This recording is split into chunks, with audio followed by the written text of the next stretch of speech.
বাবা রে, পেটে পৌঁছাতে যে আর কতক্ষণ লাগবে কে জানে। বাবা, কেন গো, তোমার আবার কি হলো? আর কি হলো, আরে পেটটা অনেকক্ষণ ধরে গুড় করছে, মনে হচ্ছে।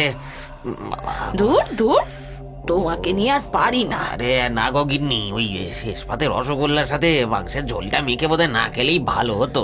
এত বয়স হয়ে গেল, এখনো পেট বুঝে শুনে খেতে শিখলে না। অত করে বারণ করলাম, ওগো বয়স হয়েছে, এত মাংস খেও না, কিন্তু কে কার কথা শোনে? বাপরে বাপ, আরে ওইসব ছাড়ো, এখন কি করবো সেটা তো বলো। কি আবার করবে, একটু চেপে রাখো, আমি দেখি আশেপাশে কোনো নদী পুকুর কিছু আছে কিনা। ও বাবা রে, দেখো দেখো, তাড়াতাড়ি দেখো গিন্নি, মনে হচ্ছে এক্ষুনি। বাবা, বাবা রে বাবা, দাঁড়াও দেখছি। একরাশ বিরক্তি নিয়ে মালা আশেপাশে তাকাতেই কিছুটা দূরে একটা জলাশয় দেখতে পেল। কই গো, চলো, সামনে ওই একটা জলাশয় আছে বলে মনে হচ্ছে। আরে বাবা, যাক বাবা, বাঁচা গেল। চলো চলো চলো, তাড়াতাড়ি কাজটা সেরে ফেলি, এমনি অনেকটা দেরি হয়ে গিয়েছে। ভোলা আর মালা এগোতে লাগলো সামনের জলাশয়ের দিকে।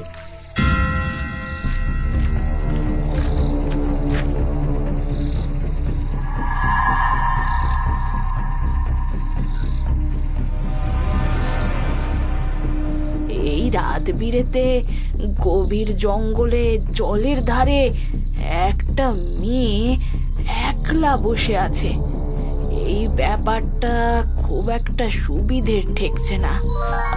চলো, আমরা বরং ফিরে যাই। এই চুপ করো, তুমি বড্ড বেশি ভয় পাও, আমাকে দেখতে দাও তো দেখি। বাপরে বাপ, এটা কি করছে কে জানে। এই, এক্ষুনি তুমি না বললে তোমার পেটে ব্যথা করছে? ধর, তুই চুপ করো তো, আমার পেট, বাপরে আমার ব্যথা আমি ঠিক বুঝে। মেয়েটা কোথায় গেল? এক্ষুনি তো আমাদের সামনেই ছিল। সেটাই তো আমিও ভাবছি গো গিন্নি। ওগো, আমার কিন্তু ব্যাপারটা মোটেও সুবিধের ঠেকছে না। জলজ্যান্ত একটা মানুষ কখনো চোখের সামনে থেকে এভাবে উধাও হয়ে যেতে পারে নাকি বলো তো? চলো চলো, তাড়াতাড়ি চলো। বাপরে, কি কে তুমি? দয়া করে আমাদের ছেড়ে দাও, আমরা তোমার পায়ে পড়ছি। ভোলা আর মালা দুজনেই প্রাণ ভয়ে পেছোতে থাকে, তাদের চোখে মুখে এখন মৃত্যুর ভয় স্পষ্ট।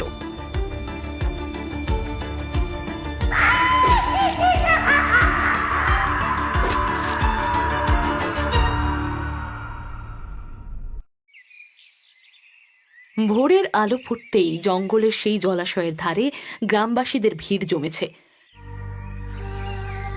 মাটিতে পড়ে আছে ভোলা আর মালার মৃতদেহ।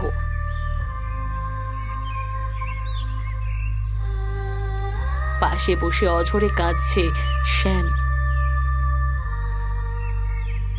সত্যি আমাদের শ্যামের কপালটা খারাপই বলতে হবে, আপন বলতে আর কেউ রইল না। কথাটা তো ঠিকই বলেছিস, এবার যে ছেলেটাকে কে দেখবে কে জানে। এতদিন ভোলাদা ছিল, ছেলেটার কোনো চিন্তা ছিল না, কিন্তু এখন তো সেটাও।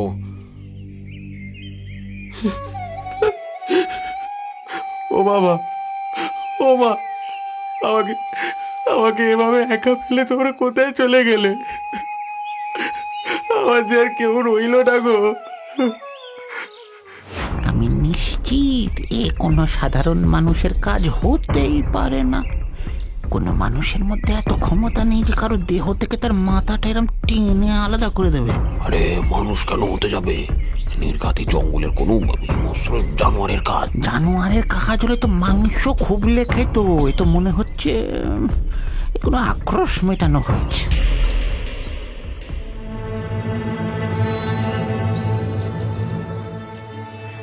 গ্রামবাসীদের নানা মুনির নানা মতের মাঝেই শ্যামের দৃষ্টি আটকে যায় তার মৃত বাবার ডান হাতের মুঠোর দিকে। শক্ত হয়ে যাওয়া আঙ্গুলগুলোর ফাঁকে লাল রঙের কিছু একটা চকচক করছে। সেখানে আটকে আছে একটা ভাঙা লাল কাঁচের চুড়ির বড় টুকরো। না না না না না, এ হতে পারে না। না, শ্যাম ভয়ে ছিটকে দুপা পিছিয়ে যায়। তার সারা শরীর থরথর করে কাঁপতে থাকে। গ্রামবাসীরা অবাক হয়ে তার দিকে তাকিয়ে থাকে। বাবা মায়ের দাহকার্য সম্পন্ন করে বিধ্বস্ত ও আতঙ্কিত শ্যাম এসে পৌঁছল গ্রামের শেষ প্রান্তে থাকা এক তান্ত্রিকের আস্তানায়। আপনাকে তো ওই ওই সবটাই বললাম বাবা, কিভাবে ও আমার বাবা মা। কাঁদিস না, নিজের মনকে শক্ত কর। আমি যে পারছি না বাবা, মা বাবা ছাড়া এই পৃথিবীতে আমার আর কেউ নেই। সবটাই নিয়তি, সেই নিয়তি পাল্টানোর ক্ষমতা স্বয়ং বিধাতা ছাড়া আর কারোর নেই। তবে তোর বাবা মায়ের মৃত্যু যে মোটেও স্বাভাবিক নয়, সেটা আমি খুব ভালো করেই বুঝতে পারছি। কি হয়েছে বাবা? আমি আশেপাশে কোনো শক্তিশালী অশরীরীর উপস্থিতি টের পাচ্ছি।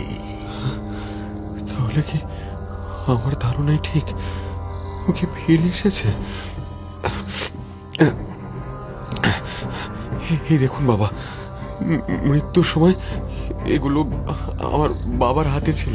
বুঝেছি, অশরীরীর আক্রোশ বিনা কারণে আসে না, এর শেকড় অনেক গভীরে। আমাকে খুলে সব বল, এই সর্বনাশের সূত্রপাত কোথায়? এই সূত্রপাত আজ থেকে বছর দুয়েক আগে বাবা। যা সত্যি তা অকপটে বল, এক বর্ণ লুকোবি না। বছর দুয়েক আগে এক ভয়ঙ্কর দুর্ঘটনায় আমি আমার পা হারাই। সেই থেকে শুরু হলো আমার জীবনের এক অন্ধকার অধ্যায়। পা হারানোর পর থেকে মানুষজন আমাকে খুঁড়ি হাঁটতে দেখে নানা রকম কটু কথা শোনাতো। ল্যাংড়া, অকর্মণ্য, এসব শুনতে শুনতে আমি হাঁপিয়ে উঠেছিলাম। আমি আর কারোর সাথে মিশতাম না, নিজেকে গুটিয়ে নিয়েছিলাম। একদিন পাশের গ্রামে এক আত্মীয়ের বাড়িতে একটা অনুষ্ঠান ছিল। বাবা মা জোর করে আমাকে সেখানে নিয়ে যায়। ভেবেছিল আমার মন ভালো হবে, কিন্তু সেখানেও ব্যতিক্রম হলো না। আত্মীয় স্বজন, পাড়াপড়শি সবাই আমাকে নিয়ে হাসি তামাশা শুরু করলো। তারপর লোকেদের সেই কুমন্তব্য আর অপমান আমি আর সহ্য করতে পারিনি বাবা। সেই বাড়ি থেকে বেরিয়ে এসে দিক বিদিক জ্ঞান শূন্য হয়ে কখন যে গভীর জঙ্গলে ঢুকে পড়েছিলাম তা আমার নিজেরও মনে নেই। হাঁটতে হাঁটতে আমি গিয়ে পৌঁছাই জঙ্গলের ঠিক মাঝখানে থাকা ওই ওই জলাশয়ের ধারে। আর সেখানে গিয়েই দেখি। কি দেখলি? একজন জলের দিকে এক দৃষ্টে তাকিয়ে বসে আছে। মেয়েটি ধীরে ধীরে উঠে দাঁড়ালো। তার শরীরী ভঙ্গিমায় এক অদ্ভুত আনন্দ খেলা করছিল। শ্যামের কাছে পুরো ব্যাপারটা যেন রহস্যময়, তেমনি ভালো লাগার। কিছুক্ষণ পর মেয়েটি যখন ঘুরে তাকালো, তার রূপে মুগ্ধ হয়ে তার দিকে অপলক দৃষ্টিতে চেয়ে রইল সে। কে গো তুমি? এই এই রাত বিরেতে একা গভীর জঙ্গলে এই জলাশয়ের ধারে কি করছো? আমার নাম চন্দ্রিমা। আমি তো প্রতি রাতেই এখানে আসি। এই জায়গাটা খুব নিরিবিলি, কেউ থাকে না, তাই এই সময়টা আমি নিজের মতন করেই কাটাই। কেউ বিরক্ত করার নেই। আচ্ছা, তোমাকে তো আগে এখানে কখনো দেখিনি। নাম কি? আমার নাম শ্যাম। আমি এই শিবপুর গাঁয়ে থাকি। এরপর শ্যাম আর নিজেকে আটকে রাখতে পারল না। নিজের একাকিত্ব, সমাজ আর আত্মীয় স্বজনদের দেওয়া সেই তীব্র অপমান আর কষ্টের কথাগুলো একে একে চন্দ্রিমাকে বলতে লাগলো। সব শুনে চন্দ্রিমা ম্লান হাসল। মানুষ বড়ই নিঠুর গো।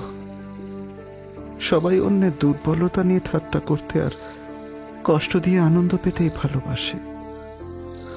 আমিও তোমার মতন ওই একই পথের পথিক, তাই তোমার মনের যন্ত্রণাটা আমি ঠিকই বুঝতে পারছি। একটা কথা জিজ্ঞেস করব, যদি তুমি কিছু মনে না করো? বলো না, কি জানতে চাও? তোমার সাজ পোশাক একদম নারী সুলভ, কিন্তু তোমার কণ্ঠস্বরটা কেন জানি না একটু পুরুষালী মনে হচ্ছে। ছোট থেকেই আমার কণ্ঠস্বরটা এমন। এই নিয়ে অনেকের কাছে অনেক কথা শুনেছি, এখনো শুনি। আগে খুব খারাপ লাগতো, বুক ফেটে কান্না আসতো, কিন্তু এখন আর গায়ে মাখি না। ওটা অভ্যেস হয়ে গেছে। জানো চন্দ্রিমা, আমার না কোনোদিন কোনো বন্ধু হয়নি। তুমি আমার বন্ধু হবে? কি বন্ধু? ছোটবেলা থেকে কেউ আমার সঙ্গে মিশেনি, কেউ কথা বলতেও চাইতো না। একা একাই বড় হয়েছি। আজ প্রথমবার কেউ নিজের থেকে বন্ধু হতে চাইছে। আমি কি তাকে ফেরাতে পারি? তাহলে আজ থেকে আমরা বন্ধু, কি তাই তো? তাই আজ থেকে আমরা বন্ধু। এরপর থেকেই আমরা দুজনে প্রায় ওই জলাশয়ের ধারে দেখা করতে শুরু করলাম। এভাবেই কেটে গেল প্রায় একটা মাস। আমাদের দুজনের অজান্তেই আমরা ভালোবেসে ফেললাম একে অপরকে। তারপরে কি হলো? তারপর একদিন ভাবলাম মনের কথা ওকে জানিয়েই দিই, কিন্তু মনে ভয় ছিল যদি ও কিছু মনে করে। তবু সব সাহস সঞ্চয় করে একদিন ওকে বললাম। কি ব্যাপার আজ যে বড় চুপ? আসলে অনেকদিন ধরে একটা কথা তোমাকে বলবো বলবো ভাবছি। কি বলবে? এত না ভেবে তাড়াতাড়ি বলো। না মানে ভাবছি যদি তুমি কিছু মনে করো, তাই মানে বলার সাহস পাচ্ছিলাম না। আমি কিচ্ছু মনে করব না, তুমি নিশ্চিন্তে বলতে পারো। চন্দ্রিমা, আমি কখন কিভাবে তোমাকে ভালোবেসে ফেলেছি আমি জানি না। আমি আমি আমার বাকি জীবনটা তোমার সাথেই কাটাতে চাই। আমাকে আমাকে বিয়ে করবে চন্দ্রিমা? তুমি তুমি সত্যি আমাকে ভালোবাসো? তুমি সত্যি আমাকে বিয়ে করতে চাও? হ্যাঁ হ্যাঁ হ্যাঁ চন্দ্রিমা, কেন আমি কি তোমাকে ভালোবাসতে পারি না? তোমার সাথে ঘর বাঁধার অধিকার কি আমার নেই? অধিকার নিশ্চয়ই আছে। তবে তুমি কি জানো, আমি আর 5টা সাধারণ মেয়ের মতন নই। ছোট থেকেই আমাকে অনেক অনেক গঞ্জনা সইতে হয়েছে। আমি আমি আমি জানি তুমি সাধারণ নও চন্দ্রিমা, তাই তো তুমি বিশেষ। তোমার কণ্ঠস্বর পুরুষের মতন হতে পারে, কিন্তু তাতে তো তোমার কোনো দোষ নেই। ওটা তো ঈশ্বর প্রদত্ত। আর আমি তোমার এই মনটাকেই ভালোবাসি। এত ভালোবাসো আমাকে? হ্যাঁ চন্দ্রিমা, নিজের থেকেও বেশি। আমিও তোমাকে খুব ভালোবাসি শ্যাম। আমি তোমাকে বিয়ে করতে চাই। কিন্তু চন্দ্রিমা, আমি যে ঠিক মতন হাঁটতে চলতে পারি না। এক পা হারিয়ে আমি তো পঙ্গু। তাতে কি হয়েছে? আজ থেকে তোমার সমস্ত দায়িত্ব আমার। তোমার লাঠি হয়ে আমি তোমার পাশে থাকবো। আবেগে ভেসে গিয়ে দুজন দুজনকে জড়িয়ে ধরল। নির্জন জলাশয়ের ধার সাক্ষী হয়ে রইল শ্যাম আর চন্দ্রিমার ভালোবাসার। পরের দিনই শাস্ত্র মতে ঈশ্বরকে সাক্ষী রেখে ও সিঁথিতে সিঁদুর পরিয়ে দিই। তারপর ওকে নিয়ে ফিরে আসি আমার নিজের ভিটেতে। তোর বাবা মা কি সেই সম্পর্ক মেনে নিয়েছিলেন? হ্যাঁ, আমার বাবা আর মা দুজনেই এই সম্পর্ক মেনে নিয়েছিল। কারণ তারা তো একরকম ভেবেই নিয়েছিল যে আমার মতন পঙ্গু ছেলেকে কে আর বিয়ে করবে। তাই আমি যখন চন্দ্রিমাকে বিয়ে করে ভিটে আনলাম, তারা কোনো আপত্তি করেনি, বরং বেশ খুশি হয়েছিল। তারপর কি হলো? কিন্তু বিয়ের 2 দিন যেতে না যেতেই সেই সত্য খোলস ছেড়ে আমার কাছে বেরিয়ে এলো। সত্য? কোন সত্য? চন্দ্রিমা আসলে কোনো মেয়ে ছিল না। মেয়ের বেশে সে ছিল আসলে একজন বৃহন্নলা। ধীরে ধীরে আমি বুঝতে পারি যে ওর কণ্ঠস্বর কেন এমন পুরুষালী ছিল। আর এই সত্য জানার পরেই আমার পুরো পরিবারের মাথায় যেন আকাশ ভেঙে পড়ে। এ তুই কাকে বিয়ে করে আনলি রে শ্যাম? কি করে বুঝবো বলো তো বাবা? এমন সুন্দর রূপ সাজসজ্জা দেখে কে ধরবে যে এই হতচ্ছাড়া মেয়ের? ছ্যা ছ্যা ছ্যা ছ্যা ছ্যা, গায়ের লোকের কাছে মুখ দেখাতে পারবো না। ছি ছি ছি ছি, চন্দ্রিমা, তুমি আমাকে এভাবে ঠকালে? বিশ্বাস করো শ্যাম, আমি একটা বারের জন্য বুঝতে পারিনি যে তুমি আমার এই কঠিন সত্যটা জানো না। আমি এটাই ভেবেছিলাম যে তুমি আমার এই সত্যটা জেনেই আমাকে বিয়ে করতে রাজি হয়েছো। আসলে কি বলতো, আমার কপালটাই খারাপ। আমি যদি আগে বুঝতে পারতাম তুই একজন, ছি ছি ছি ছি। তুমি বিশ্বাস করো, আমার দেহটা পুরুষের মতন হলেও আমার মনটা একজন নারীর। চিরকাল আমার মনে হয়েছে আমি একটা ভুল শরীরে বেঁচে আছি, তাই ছোট থেকে নিজেকে নারী হিসেবে দেখতে আমি ভালোবাসতাম। আমি আবারও বলছি, যেদিন তুমি প্রথমবার আমাকে বললে যে তুমি আমাকে ভালোবাসো, ঠিক সেদিন এই ভয়টাই পেয়েছিলাম। তবে আমি ভাবতেও পারিনি যে তুমি আমার এই চরম সত্যটা না জেনে আমাকে বিয়ে করছো। তুই কোন শরীরে বেঁচে আছিস সেটা জেনে আমার কোনো কাজ নেই। তোর জন্য তো আমার জীবনটা শেষ হয়ে গেল রে। এই ঘটনা গ্রামের লোকেরা জানতে পারলে যে চারিদিকে ঢিড়ি পড়ে যাবে। তোকে ভালো কথা বলছি, এক্ষুনি এক্ষুনি আমার ঘর থেকে বেরিয়ে যা, যা। অনেক বিশ্বাস, অনেক ভরসা নিয়ে আমি তোমার কাছে এসেছি। তুমি আমাকে এভাবে তাড়িয়ে দিও না। তাড়িয়ে দেবো না তো কি করবো তোকে? দয়া করে আমাকে থাকতে দাও। আমার ভাই ছাড়া যাওয়ার আর কোনো জায়গা নেই। আচ্ছা আচ্ছা আচ্ছা, আর যখন আমার সাথে পালিয়ে বিয়ে করেছিলিস তখন ভাইয়ের কথা মনে ছিল না? আমি পালিয়ে বিয়ে করিনি। গয়নাগাটি পরে কোণের সাজে আমি তোমার সাথে যেগুলো পরে এসেছিলাম সেগুলো আমার ভাই আমাকে দিয়েছে। এখনো সময় আছে শ্যাম, তাড়াতাড়ি বিদে কর, তা নাহলে এই ঘটনা মোড়ল মশাইয়ের কানে গেলে উনি কিন্তু আমাদের এক ঘরে করে ছাড়বেন। আমাদের হাজার লাঞ্ছনা গঞ্জনা সহ্য করেও চন্দ্রিমা থেকে গেল আমাদের ভিটেতে। দিন যত এগোতে লাগলো ওর প্রতি অত্যাচারের মাত্রা ততই বাড়তে শুরু করলো, কিন্তু ও কোনোদিনও কোনো প্রতিবাদ করেনি, আর আমি ওর প্রতি হওয়া অন্যায়ের কোনো প্রতিবাদ করিনি। তুই তো ওকে ভালোবাসতিস, তারপরেও কেন এমন করলি? শুধুমাত্র ও একজন বৃহন্নলা বলে? আমি নিজের মনকে বোঝাতে পারিনি।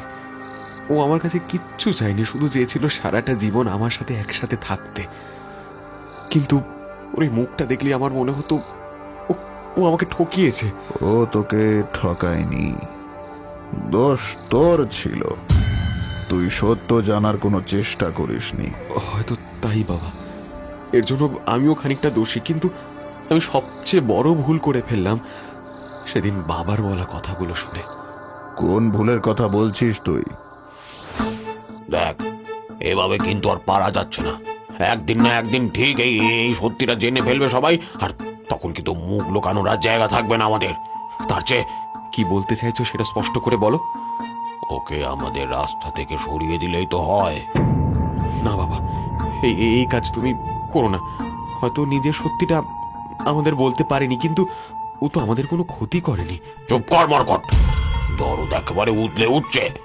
যেটা বলছি সেটা শোন। না বাবা, এই কাজ আমি করতে পারবো না। তুই করবি না, তোর ঘাড়ে করবে। ও বেঁচে থাকলে আমাদের পরিবারের মান সম্মান বলে আর কিছু থাকবে না। আর শুধু কি তাই নাকি, ওকে রাস্তা থেকে সরিয়ে দিলে ওর সব সোনা দানা হবে আমাদের। এটা ভেবে দেখেছিস? এটা তো মন্দ কথা বলনি, তাহলে তাই হোক। এই জন্য বলি, হ্যাঁ, বাপ মায়ের কথাটা শুনে চল, তাহলে জীবনে ঠকবি না। সেই রাতেই শ্যাম তার বাবা মায়ের সহযোগিতায় চন্দ্রিমাকে মেরে সমস্ত সোনা গয়না আত্মসাৎ করে জঙ্গলের মধ্যে জলাশয়ের ধারে একটা বড় গাছের তলায় গর্ত করে পুঁতে দিয়ে আসে। শ্যামের মুখে সব কথা শোনার পর তান্ত্রিকের বুঝতে আর বাকি থাকে না যে এই ভয়ঙ্কর আক্রোশ কার। এবার আমি সবটা বুঝতে পেরেছি শ্যাম। এই আত্মা আর কারণ নয়, এই হলো চন্দ্রিমার। সে ফিরে এসেছে তার নিজের মৃত্যুর প্রতিশোধ নিতে। কিন্তু বাবা, ও তো আমাকে ভালোবাসতো। ভালোবাসতো, কিন্তু তার সাথে চরম বেঈমানিও করা হয়েছে। সবচেয়ে বড় কথা, এই আত্মা একজন পবিত্র বৃহন্নলার। তার উপর তার মৃত্যু হয়েছে অপঘাতে। এই দুইয়ের ফলে তার আত্মার শক্তি এখন দ্বিগুণের চেয়েও বেশি বৃদ্ধি পেয়েছে। যতক্ষণ না ও নিজের মৃত্যুর সম্পূর্ণ প্রতিশোধ নিতে পারছে, ততক্ষণ সে তোর পিছু ছাড়বে না। বাবা, আমাকে বাঁচান বাবা। আপনি ছাড়া আমাকে আর কেউ বাঁচাতে পারবে না। এর থেকে বাঁচার কি কোনো উপায় নেই? আছে, উপায় একটাই আছে। আমি সাময়িক কালের জন্য ওই আত্মাকে বন্দি করতে পারি।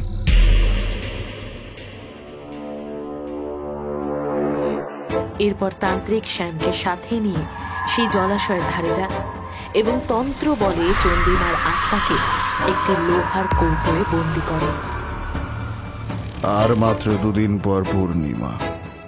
সেই দিন মাঝরাতে ওর মৃতদেহ যেখানে সমাধি দিয়েছিলি সেখান থেকে ওর অবশিষ্টাংশ তুলে এনে পুড়িয়ে ফেলতে হবে।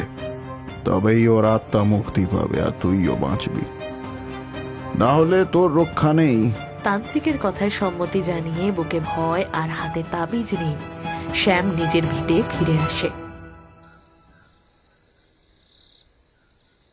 গভীর ঘুমে আচ্ছন্ন সূর্য আচমকা একটা দুঃস্বপ্ন দেখতে পায়। স্বপ্নে তার চোখের সামনে ভেসে ওঠে জঙ্গলের সেই অন্ধকার জলাশয়ের ধার আর সেই বিশাল বড় গাছটা। হঠাৎ চারিদিকে নিস্তব্ধতা চিরে তার কানে আসে দিদি চন্দ্রিমার করুণ আকুতি। ভাই ভাই, আমাকে বাঁচা ভাই, আমাকে বাঁচা, এই অন্ধকার থেকে আমাকে বের কর। দিদি, হঠাৎ সে শুনতে পায় তার বাড়ির দরজার সামনে একটা কুকুর একটানা ঘেউ ঘেউ করে ডাকছে। এত রাতে কুকুরের এই অস্বাভাবিক ডাকে সূর্য বাইরে বেরিয়ে আসে। কুকুরটা এভাবে ডাকছে কেন? সূর্যকে দেখেই কুকুরটা যেন তাকে ইশারায় কিছু বোঝাতে চায়। সে সূর্যর দিকে তাকিয়ে এক ছুটে সামনের দিকে এগোতে থাকে। সূর্য বুঝতে পারে কুকুরটা তাকে কোথাও নিয়ে যেতে চাইছে। কোনো এক অজানা আকর্ষণে সূর্য কুকুরটার পিছু পিছু চলতে শুরু করে। কুকুরটা সূর্যকে নিয়ে সোজা সেই জঙ্গলের ভেতরের জলাশয়ের ধারে একটা বড় গাছের তলায় এসে দাঁড়ায়। সূর্য অবাক হয়ে দেখে সেই জায়গাটার মাটি একটু উঁচু হয়ে আছে। কুকুরটা সেখানে গিয়েই তার সামনের পা দুটো দিয়ে পাগলের মতো মাটি আঁচড়াতে শুরু করে। আরে, এটাই তো সেই জায়গা যেটা আমি প্রায় স্বপ্নে দেখতাম। কৌতূহল আর অদ্ভুত এক আশঙ্কায় সূর্য পাশেই পড়ে থাকা একটা লাঠি দিয়ে মাটি সরাতে শুরু করে। কিছুটা মাটি সরাতেই তার চোখ কপালে ওঠে। সে দেখতে পায় মাটির নিচে চাপা পড়ে থাকা একটা মানুষের কঙ্কাল, আর ঠিক তার পাশেই একটা লোহার কৌটো। কৌটোর মুখটা লাল সুতো দিয়ে শক্ত করে বাঁধা, আর সেটা অদ্ভুতভাবে থরথর করে কাঁপছে। এটা এটা এভাবে কাঁপছে কেন? সূর্য কিছু না বুঝেই কৌটোর মুখে বাঁধা সেই লাল সুতোটা খুলে ফেলে।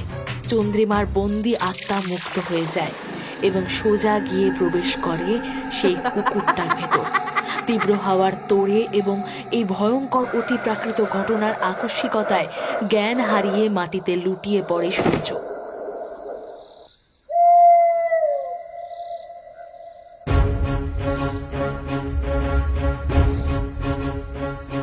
মনটা কেন জানি না ভীষণ কু গাইছে। সব ঠিক আছে তো? আজ তো সেই রাত, আমাকে এক্ষুনি রওনা দিতে হবে। অজানা এক আশঙ্কায় শ্যাম স্থির হয়ে বুঝতে পারছিল না। অবশেষে ঘরে থাকতে না পেরে সে একটা কোদাল হাতে তুলে নেয় এবং রাতের অন্ধকারেই রওনা হয় সেই জলাশয়ের দিকে। জলাশয়ের ধারে পৌঁছতেই শ্যামের রক্ত হিম হয়ে যায়। সে দেখে সেই নির্দিষ্ট জায়গার মাটি খোঁড়া, আর তার চেয়েও ভয়ঙ্কর দৃশ্য হলো সেই লোহার কৌটোটা খোলা পড়ে আছে, আর তার পাশের লাল সুতোটা ছেঁড়া। তার মানে ও বেরিয়ে এসেছে। ঠিক সেই মুহূর্তেই শ্যাম শুনতে পায় একটা কুকুরের বিকট গর্জন। সে চমকে পেছনে ফিরতেই দেখে সেই কুকুরটা ঠিক তার সামনে দাঁড়িয়ে আছে।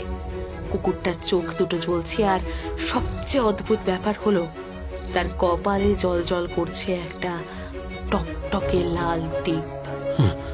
না না না না না না না, আমাকে ছেড়ে দাও। তবে আমাকে ছেড়ে দাও, ছেড়ে দাও, আমাকে ছেড়ে দাও।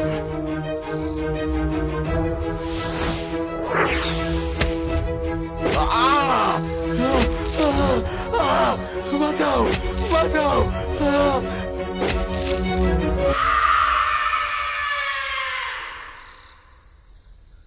কয়েক মুহূর্তের মধ্যেই সব শেষ।